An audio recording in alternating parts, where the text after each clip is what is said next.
Sing a little bit, and I said to Barbara that maybe the first thing I would do is invite the folks to join me and we'd sing Happy Birthday to Barbara. And she looked at me with a cold look and said, "Remember, you have to sleep with me in bed tonight." Now that sounds kind of scary, but I would like you to know that Barbara has brought a blessing into my life. And in many, many ways. I could never explain, and each one of you who has persons in your life that you care about, who care about you, know what I'm talking about. But one of the delights of my life has been tagging along with Barbara as she lived her professional career. And I got to sit in on all kinds of lectures and public presentations, and I slowly began to absorb some of what it was that she was trying to teach people. And you folks maybe don't know this, but Barbara's primary area of research was in how it is that people live well with chronic illness. She began with the study of diabetes. And what I picked up from her teachings on the lived experience of chronic illness is a basic pattern. And that pattern I represented a long time ago by making these two cardboard circles. And I'd like to try to use them to explain a little bit about what I've learned from being with Barbara. This first circle is blue, light, and it's a nice color, it's pleasant. And this represents when all is well in the world. When life is going smooth, when life is easy, you're happy, you think that there's a purpose, you think there's a meaning, there's fun to be had, there's good things to be enjoyed. And then one day, all of a sudden, you notice something a little bit different. It might be a pain in your elbow. It might be a pain in your heart. It might be a pain in your mind. But you push it down, it goes away and back to normal. Then all of a sudden something else comes up. I'm just trying to use this red as there's an alarming thing coming on. And this might be, first of all, some kind of sense that, uh-oh, I'm not well. And this can be on a personal level. It can be on a family level, it can be on a national level, and it can be on a global level. Things seem to go wrong. And every once in a while it seems to get kind of extreme, and the wrong seems to be getting more strong than the right, or the good and the true. And it may seem counterindicated, because what we'd like to do is push that warning stuff away. And what I think we are called to do, and this is what I learned from listening to Barbara talk about chronic illness, is it's a good idea to take the negative thing, the thing that's frightening, the thing that's alarming, the thing that's distressing, and bring it into the foreground. Really look at it. What's going on here? And in the case of personal stuff, you might go to see a doctor. You might go to see a counselor. You might go to see a friend. And what you do is you begin to discover that you have resources, and that's what I'm using the little blue to come outside the red for. You might begin to discover resources to deal with that thing that has taken over the center of your attention. And by noticing these resources, family, friends, money that you have in the bank to pay for things, a community that cares, doctors who are concerned for you, eventually the wellness comes back into the foreground. Your life is good again. Now the disease might still be there. The problematic situation might still be there. But you've taken it and you've put it in its proper place. And so what I have called this, what Barbara has been teaching people all over the world, is wellness in the foreground and illness in the background. And that's an important spiritual work. Now I'd like to say a little bit about that because we are living in times when those red warning signals have been coming into view in a big way. Some of us noticed this early. I was at the curling rink yesterday singing a couple of old hippie songs. Last night I had the strangest dream that all people had put an end to war. And I sang about if I had a hammer, if I had a bell, if I had a song. And these are songs from my youth. And in those days, the warning signs were starting to come out. Bob Dylan, come gather around people wherever you roam. Admit that the waters around you have grown. All kinds of bands were singing about something that was happening. And those of you who were in that generation know that we were terribly frightened that the world was going to get blown up in a nuclear holocaust. And many, many people pushed that fear down. And they began to live ordinary, and that fear sort of went into the background. But over time, it has come into the foreground again in a very big way. You all know this now. And what I struggle with as a person who has to talk on Sunday mornings to people who have to live their lives in the real world is, how do I tell the truth and how do I be kind? And the first thing I'd like to say is, the truth, no matter how hard it is to hear, brings benefit. And the most clear example of that is when you have something happen in your life and you go to see the doctor. The doctor does a diagnosis, he makes a prescription or a therapy treatment, and this helps you get back towards wellness. Right now, the world is in a terrible dilemma. Everything is being forced into a kind of polarity. People are being divided. Are you for it or are you against it? If you're against it, I hate you. If you're for it, I hate you. And that kind of language is coming out more and more. And we may wonder what it is that each one of us and all of us together can do to shift that, to take this negative language, which is now dominating our media and some of our personal relationships, and turn it into therapeutic, healthy language. And that's what I think the Apostle Paul is on about. The Apostle Paul talks about being called by God to speak to people so that they can find a way to get into the future confidently and well, in a good way. And what I hear Paul saying is, don't get all distracted by differences of opinion. Don't get distracted whether you prefer red over blue or blue over red. Don't get distracted by the ideas that you hold as important. Remember, in the middle of all of this global conflict, of all this global fear, of all this global growing hatred, that even a small example of love can make a tremendous difference. The way to picture that is to be in a dark room and you're bumping into things and you can't find things, and somebody has a candle and they light the candle, and all of a sudden things become at least a little more clear. And if that person takes their candle and lights another person's candle, things become clearer yet. Never, ever believe that the little bit of good that you can do is useless. It's not.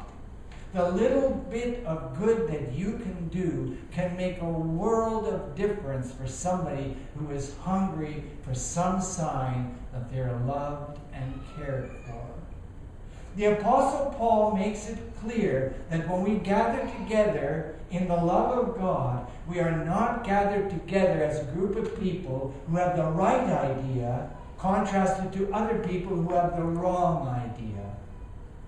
I have been reading in the field of theology, religion, psychology, sociology, all of these things for all of my adult life. I have learned things from the Buddhists. I have learned things from the Hindus. I have learned things from the Jains. I have learned things from the Muslims. There's also things that I question in each of these, but I never throw away the good that I learned because there's other things that I don't agree with. And I think the key in life is to hold on to what is good, what is true, what is life-giving, and to really work at getting rid of all the other stuff. And what is it? There is one love. Barbara and I watch a show on TV sometimes, which is about a man. He's the CBC, and I'm very proud of this show as a Canadian show. And this man is at an airport in Toronto, and he greets people and he talks with them as they are either waiting for somebody to come off the plane or getting ready to go on a plane. And what he does is he gets their story, why they're there. And almost always it involves some joy or some sorrow. And these conversations are held with Sikh people with turbans, Muslim people with hijabs, or whatever those things are called, American people, black people, old people, young people. And he gathers these stories. And while the stories are being told, you look in the background of the airport and the camera shows you a grandma hugging a grandchild, a Muslim man hugging his wife, an American man hugging a friend.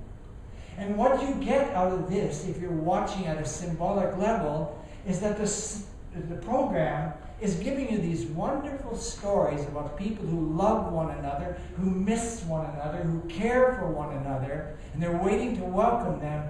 But the pictures show you that all of humanity shares this sense of love for children, for parents, for relations of all kinds. I was proud of CBC. Right now in the world, there's so much going on, and this little storytelling episode offers such a picture of our humanity united in our common affections, the common things of life, the ordinary things of life. And then lately in the news, I've also been very pleased with many things that are happening in Canada. And I'm not a nationalist by any stretch of the imagination, but I am pleased about the signs that Canada is sending to the world. And one of the most powerful for me was at some place, my memory is poor, I can't remember it, but at some place in Canada, thousands of people were gathered. And as the camera went over the crowd, there was every kind of person, red, yellow, black, and white, turbans, no turbans, hijabs and no hijabs. Every kind of people, all together, praying for the families of those persons who had been so hurt by the actions of a young man who was so lost. Canada has an opportunity, and we in this town have an opportunity. It's not about who's got the right idea. It's about who's got the right sense of relationship with humanity and with the creator of humanity. We are all in it together now. And I'm really sorry if this is going to mean a loss of profit to those who make guns and tanks and planes and bombs and fire throwing and killing stuff. I'm sorry that they're going to lose their profits. But I'm going to encourage you, and every chance you have, I hope you will encourage others. Start thinking about what's going on in the world, and start saying no to everything that hurts us, and start saying yes to everything that helps us. And how on earth could it help us to send bombs to other countries and kill people? How could that help humanity? What we need to do is gather food, and that's what Isaiah is talking about. He's talking about the fast that I have chosen, the decision that I have made, the commitment that I have. And the commitment is not to holy stuff. The commitment is not to religious stuff. The commitment is to human stuff.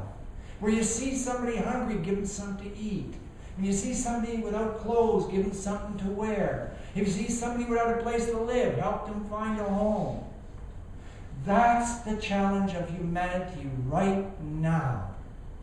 And you folks will remember the times when governments called out for young men and women to give their lives to serve their countries as soldiers. Right now, all over the earth, people like me and people like you are calling out saying, it's time to give up something. And those young men and women gave up lots to become soldiers. What will we be willing to give up so that we can become soldiers of peace? That we'll take the weapons, the shield of faith, the sword of truth, the breastplate of righteousness, the shoes of good news.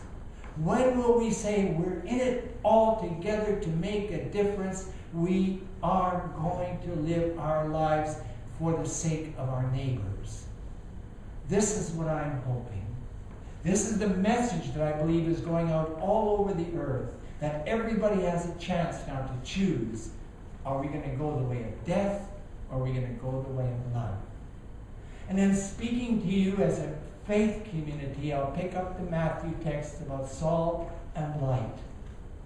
In other words, if the whole earth was a great big bowl of stew, it's lost its flavor. You be that flavor. You be that kindness, that generosity, that tenderness, that patience, that love, that forgiveness. You be these things. And in this way, you'll make the human stew taste good again. You let your light shine.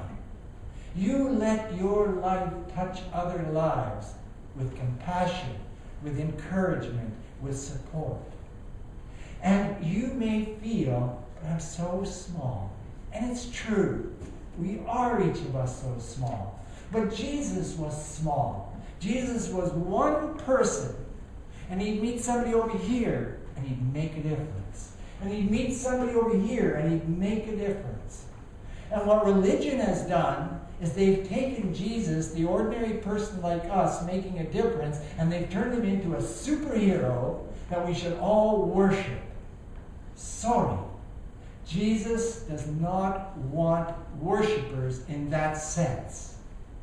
The word worship in the best sense means I'm going to do what this person I admire did.